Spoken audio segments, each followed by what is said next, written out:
A formação do povo brasileiro. Terceiro ciclo. Aula 3.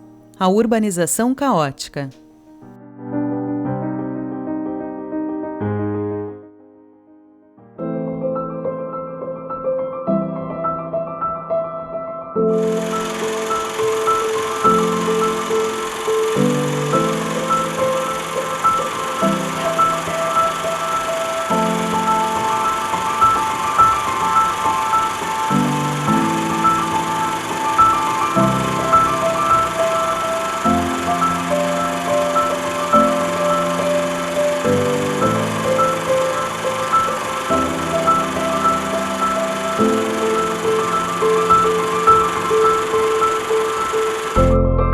Surgimos da confluência do entrechoque e do caldeamento do invasor português com índios silvícolas e campineiros e com negros africanos, uns e outros aliciados como escravos.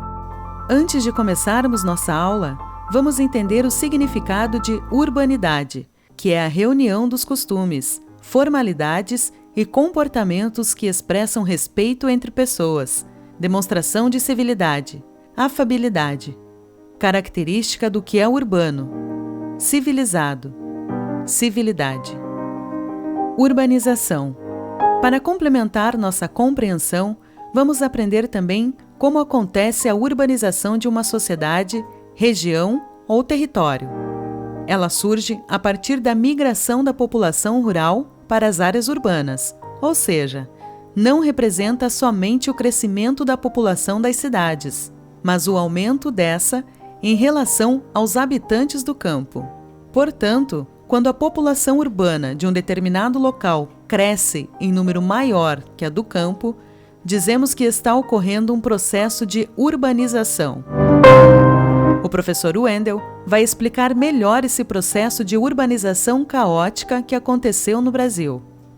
Minha amiga, meu amigo, tratamos sobre assimilação ou segregação, tratamos sobre classe, cor, e ao mesmo tempo essa formação da segregação de fundo socioeconômico nas disputas de classes sociais, e vamos tratar como que se dá essa gênese da urbanização do Brasil a partir desse conflito, integração desses setores.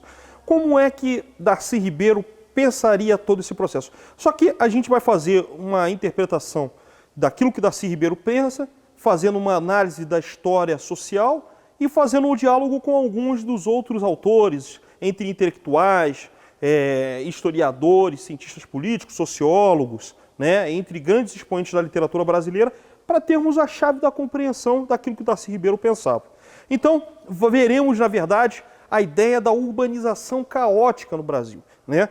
Havia essas transformações urbanas radicais nas cidades europeias com o advento da Revolução Industrial. Imagina você, meu amigo, que você estivesse morando no campo e começa a ver, na verdade, a invasão do campo dos setores que tentavam, de uma forma ou de outra, impor um novo projeto econômico para essa sociedade, e os camponeses, premiados por essas dificuldades socioeconômicas, começam a vir para os grandes centros urbanos a partir do processo do avanço da industrialização. Isso é o que aconteceria na Inglaterra em grandes centros, como Londres, Manchester, Liverpool, principalmente na transição do século XVIII para o XIX. Então você vai ter uma migração desses setores, e esses setores estariam sem os direitos sociais mais básicos, sem saneamento básico nas suas moradias, com as jornadas de trabalho que às vezes alcançavam 14, 16, 18 horas, com mulheres e crianças que sofriam, além da exploração, o assédio moral. Muitas vezes as mulheres sofriam assédio sexual, inclusive. Não havia jornadas regulamentadas de trabalho, o salário não era regulamentado o seu direito. Ao mesmo tempo, esses setores trabalhadores não usufruíam direito como férias ou folga, e assim se dava a realidade desses trabalhadores face ao advento da primeira fase da Revolução Industrial, e que pouco a pouco esses trabalhadores, premidos por tantas dificuldades, passam a se organizar enquanto classe e começam a reivindicar pelos seus direitos sociais mais claros. E nesses centros urbanos nasce o movimento operário. o famoso movimento sindical, que começa a reivindicar pelos seus direitos mais básicos, pela sua sobrevivência e subsistência, e não só apenas seus direitos sociais, mas eles começam a ver que se eles querem tais direitos, eles têm que também ser portadores dos seus direitos políticos. E aí eles se organizam não só em sindicatos, mas mais tarde em organizações político-partidárias que se voltam aos interesses da própria classe trabalhadora. Então, ao mesmo tempo que você tem isso, com essa grande exploração dessa massa trabalhadora, o aumento do desemprego no âmbito da Europa, principalmente na segunda metade do século XIX, vai fazer com que haja uma grande massa de europeus que migrem para a América Latina, principalmente entre países como Brasil, Argentina, Uruguai, Chile, e eles vão se constituir como uma mão de obra. Essa mão de obra que vai ser empobrecida e ao mesmo tempo vai ser explorada, já que você não tem mais a mão de obra escrava, e você tem que ter outros braços para poder amparar, a partir das novas relações de trabalho, sobre esse Brasil da nova república, da primeira república. Então, você vai ter um fluxo migratório muito grande de europeus e também de asiáticos para a América na transição do século XIX para o século XX. Inclusive, você vai ter a presença de japoneses no Brasil já na segunda metade da década de 1900, principalmente em centros como São Paulo. Então, você vai ter, ao mesmo tempo, no Brasil, que até então tinha uma parca industrialização no Brasil, o Império, e isso é citado inclusive por historiadoras como a Emília Viotti da Costa, naquela obra conhecida Da Monarquia para a República, onde ela fala desse incipiente processo de industrialização. O historiador José Murilo de Carvalho, na sua obra Os Bestializados, também ele aborda, dentro desse processo da transição do Rio de Janeiro, do Império para a República, sobre o contingente de trabalhadores na cidade do Rio de Janeiro, que volta e meia começava a crescer a partir do processo de industrialização. Mas essa industrialização no Brasil se daria principalmente a partir da industrialização têxtil e também da alimentícia do Brasil, principalmente com destaque para Rio de Janeiro e São Paulo, com um forte fluxo de migração, seja desses setores da Europa ou mesmo de várias partes do Brasil. É dentro desse processo do desenvolvimento da industrialização dos grandes centros, como Rio de Janeiro e São Paulo, na virada do século XIX para o XX, que se dá o desenvolvimento do processo urbano. Não que não houvesse esse desenvolvimento nos outros polos do Brasil, mas elas se destacariam muito desse eixo Sudeste, Rio, São Paulo, Rio. E óbvio que pouco a pouco, com o processo de industrialização, iriam se desenvolver centros alternativos como Porto Alegre, como Salvador, Recife, Fortaleza, Curitiba e mais tarde a recém-criada capital de Minas Gerais, que foi Belo Horizonte, criada no decorrer da década de 1890. Então, é a partir desse pressuposto que se dá a lógica da industrialização do Brasil e que a gente pode ter uma menção de como que se dá não só a urbanização, mas a inserção da classe operária dentro desse processo, dos trabalhadores ou mesmo dos marginalizados. Será que eles vão ter esse espaço à altura dentro das cidades ou não? Então, dessa reflexão que o nosso amigo, nosso camarada, Darcy Ribeiro, tenta abordar na sua obra. Então, a partir do processo de industrialização, não há qualquer planejamento urbano capaz de integrar esses cidadãos no decorrer da Primeira República. Vai ter um crescimento urbano desordenado e, ao mesmo tempo, um aumento da classe operária nos grandes centros urbanos. Por exemplo, o Cortiço, de Aloysio Azevedo, um grande clássico da literatura brasileira, aponta como que era a vida dos trabalhadores, dos cidadãos pobres, marginalizados, já no decorrer, em plena capital federal, já na virada da década de 1890 para 1900. Então, ele cita esse processo de exclusão social de forma muito clara, muito aguda, Por exemplo, o Lima Barreto, um grande escritor pré-modernista, uma das grandes referências, ele que era um intelectual mulato que morava no subúrbio do Rio de Janeiro e que foi excluído das elites brancas cariocas, ele utilizava o jornalismo alternativo para falar do subúrbio carioca, a partir da realidade que ele via da dona de casa, do trabalhador, do mestiço, do negro, dessa cidade que era premida por uma elite branca que, às vezes, com conteúdo bacharelesco, não tinha nem capacidade de fazer uma intervenção intelectual e política afim para dirigir os rumos do país, que dirá olhar para essa população desfavorecida. Então, muitas das crônicas do Lima Barreto, inclusive, e obras como, por exemplo, Os Brusundangas, O Triste Fim de Policarpo Quaresma, A Hipocrisia da Elite Branca com Numa e Ninfa, apresentava, na verdade, além das suas outras crônicas, como era o processo de exclusão desses trabalhadores negros, mestiços, inclusive brancos pobres, no Rio de Janeiro. Por exemplo, em São Paulo, Alcântara Machado, um grande escritor, um baita intelectual em São Paulo, que viveu e com muito destaque para os anos 20 e 30, destacaria muitas vezes o papel do imigrante italiano, muitas vezes premido com as suas dificuldades e da sua necessidade de adaptação a esse São Paulo que crescia o processo de industrialização dos anos da década de 1900, 1910, 1920 e face ao crescente movimento operário com predomínio do anarcossindicalismo, principalmente pelos trabalhadores ligados como imigrantes italianos, hegemônicos dentro desse processo, e também dos trabalhadores brasileiros que eram constantemente explorados em São Paulo. Então, você pode, através da incursão da literatura e também da história, entender essa realidade desse Brasil que o Darcy Ribeiro está fazendo a reflexão para entender a urbanização desse Brasil que ora nascia e se constituía como uma nação, que estava no limbo entre um projeto promovido pelas elites de copiar o Brasil a partir da ideia da Belle Époque francesa, ou se não da resistência de mestiços, negros, de bancos pobres, que queriam estar inseridos dentro desse projeto de nação que, ora, estava construído, mas de forma muito excludente. Com o crescimento urbano desordenado, espaços diferentes são criados, separando os bairros de classe baixa, média e alta. A senzala é substituída pela favela, e as sedes das fazendas pelas moradias elegantes em centros urbanos. Seguindo a lógica colonialista, o bem-estar social dos ricos em detrimento dos pobres permanece inalterado. A luta de classe se aprofunda e o capitalismo selvagem toma nova face. Então, nesses centros urbanos, se dava principalmente a segregação entre os bairros das elites e classe médias, da que é constituída a pequena burguesia, com os bairros proletarizados da classe baixa.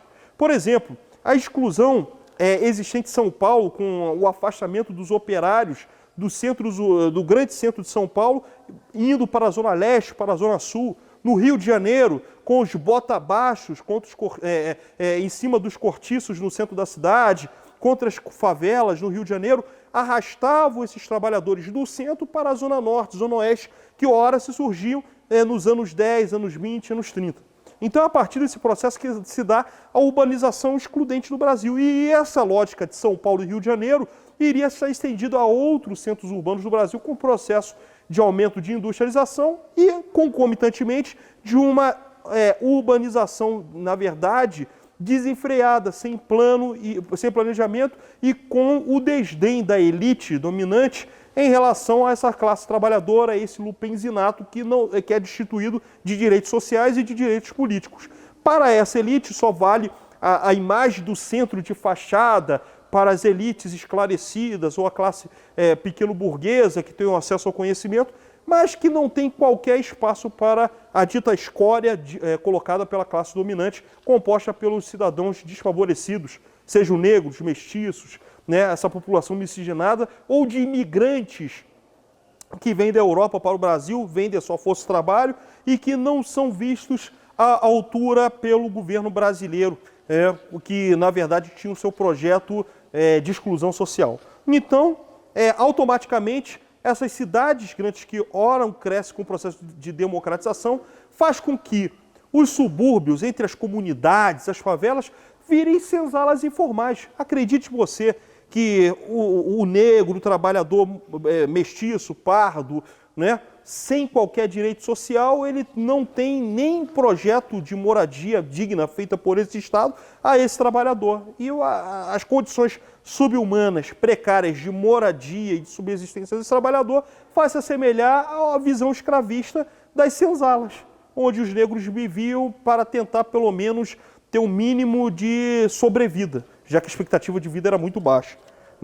Enquanto isso, as elites, com as suas mansões, vivem no equivalente ao que seria no Brasil colônia as casas grandes. Na verdade, você apenas tem uma troca de sinais do período colonial e monarquista para a República, mas a lógica de excludência baseada na ótica escravista continua, né? Com a exclusão social das favelas, dos guetos como verdadeiras senzalas e as elites nas verdadeiras casas grandes com as suas mansões, com os seus APs de luxo, né? Com seus triplexes, com seus duplex e assim sucessivamente. Como resultado da urbanização caótica, as cidades incham-se, faltam hospitais, escolas, transporte e planejamento. Explodem as questões sociais. Aflora o capitalismo de Estado, a exploração indistinta das matrizes dominadas e sua mestiçagem seguem o roteiro pré-estabelecido dos dominadores. Em meio à crescente pressão, nasce também a contestação mais forte. É essa lógica desse Brasil excludente, desse Brasil elitista, que essa elite tenta colocar para o conjunto dos concidadãos brasileiros, tentando privar, inclusive, um mínimo de cidadania, que talvez você, amigo, amiga que esteja acompanhando, possa, a partir dessa reflexão, entender a realidade do que você vive. Seja ela uma realidade extremamente desfavorável ou parcialmente desfavorável, ou mesmo uma realidade favorável, mas que você, com a devida sensibilidade social, possa compreender a fundo aquilo que Darcy Ribeiro mais condenava, a discriminação socioeconômica a partir da existência de uma elite mesquinha, de uma elite sem qualquer senso de nacionalidade, explorando e, ao mesmo tempo, não reconhecendo o direito de um pesinato, de uma classe trabalhadora composta de imigrantes pobres, de mestiços e de negros. Então, essa ideia de um capitalismo selvagem dos grandes centros urbanos vai permear essa lógica, isso já no decorrer da Primeira República e depois nos governos que não seguiram a ótica das visões dos governos populares, e que vai ter um aumento da procura de empregos muito desenfreado em detrimento da oferta apresentada. E daí a proliferação do desemprego, fora que você não tem legislações sociais que protejam minimamente esse trabalhador brasileiro, né? Então, sem planejamento, sem direitos sociais existentes, as cidades crescem desordenadamente, não oferece satisfatoriamente os serviços sociais mínimos para a população, como saneamento básico, emprego, cultura, lazer, saúde para o conjunto dos seus concidadãos. E sem planejamento, falta o quê, meus amigos? Escola, falta saúde, falta transporte para esse cidadão se deslocar no acesso ao seu trabalho, ou na procura ao emprego, ou no acesso à sua educação, ou aos bens sociais promovidos pela sociedade. Então, a partir daí, você vê essa exclusão institucionalizada de forma informal ou de forma legal. E é a partir dessa visão da exclusão institucionalizada e mais da repressão policial às quaisquer reivindicações feitas pela classe trabalhadora, onde os direitos sociais eram vistos como caso de polícia, é que se dá a lógica da Primeira República. Teorias e novas ideologias emergem. E surge o primeiro governo que rompe com o trágico destino que nos foi imposto, o de Getúlio Vargas. Nacionalista, alçado ao poder por meio de uma revolução, Getúlio muda os pêndulos da balança, que se movem para uma mudança substancial de paradigma para alforriar os trabalhadores, outrora escravos.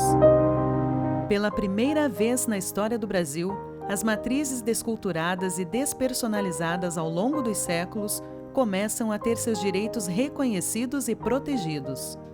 O estabelecimento da jornada de trabalho, a criação do salário mínimo, da carteira de trabalho, dos direitos e garantias até então inexistentes, transformam o panorama urbano do Brasil. E o ódio a esse ideário de nação, de povo, de país, surge em meio ao caótico processo histórico aqui implantado.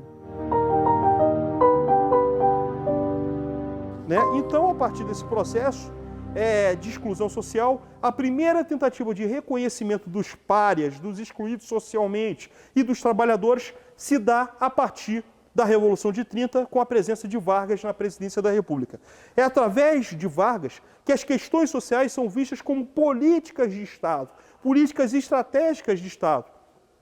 De imediato você tem o Ministério da Revolução, que é o Ministério do Trabalho, Indústria e Comércio, e ao mesmo tempo a Lei dos 2/3, onde 2/3 de todos os estabelecimentos deveriam ser ocupados por cidadãos brasileiros. Ou seja, pela primeira vez, praticamente 4 décadas após a abolição da escravatura, você teria um governo institucional de Vargas garantindo a democratização do acesso ao trabalho aos negros, dentro da ótica de análise de sociedade que o Darcy Ribeiro coloca.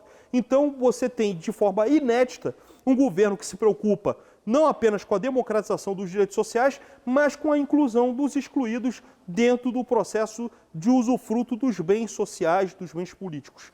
Então, as elites se opuseram a todo esse processo, né? Seja desobedecendo aos decretos existentes de proteção ao mundo do trabalho, né? Seja pelo boicote dos direitos sociais, e Vargas vai utilizar, inclusive, de medidas enérgicas para poder fazer com que essas leis pudessem valer e serem aplicadas ao conjunto dos trabalhadores, sendo elas, a partir da sua compilação e da sua ampla análise por quadros progressistas, se constituindo na consolidação das leis do trabalho, a famosa CLT, em 1º de maio de 1943, e que infelizmente foi agredida a partir da atual reforma trabalhista, com a reforma trabalhista promovida do governo Temer após o golpe de 2016.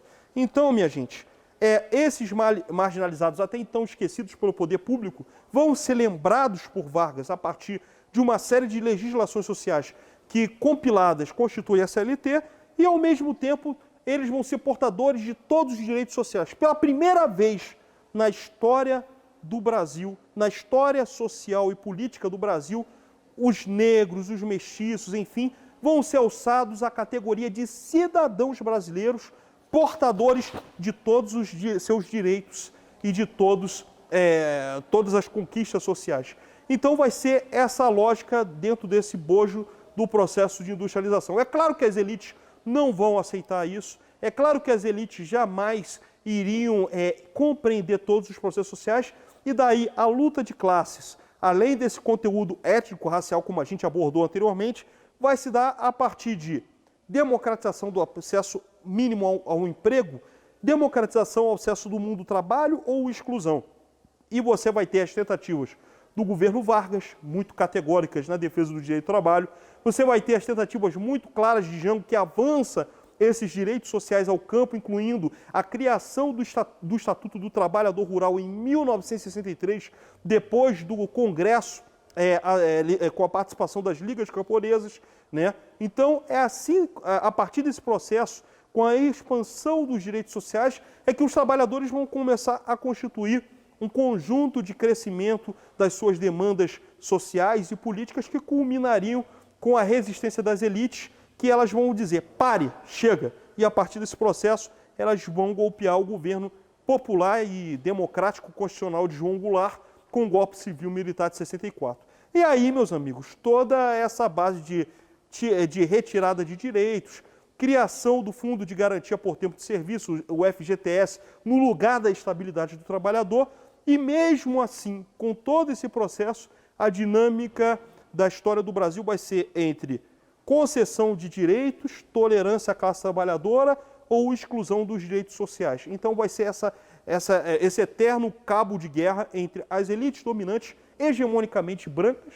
Claro que há um ou outro negro, um ou outro mestiço, mas a essência é uma elite branca, e o conjunto da classe trabalhadora e do lupenzinato, cheio de negros, pardos, mestiços e alguns brancos empobrecidos que não têm qualquer possibilidade de progresso social. Então é essa lógica excludente dentro desses grandes centros urbanos que ora acontece no Brasil, ocorrido desde o processo do aumento das cidades, passando pelo processo da monarquia e atingidos todos esses dados ocorridos no Brasil República.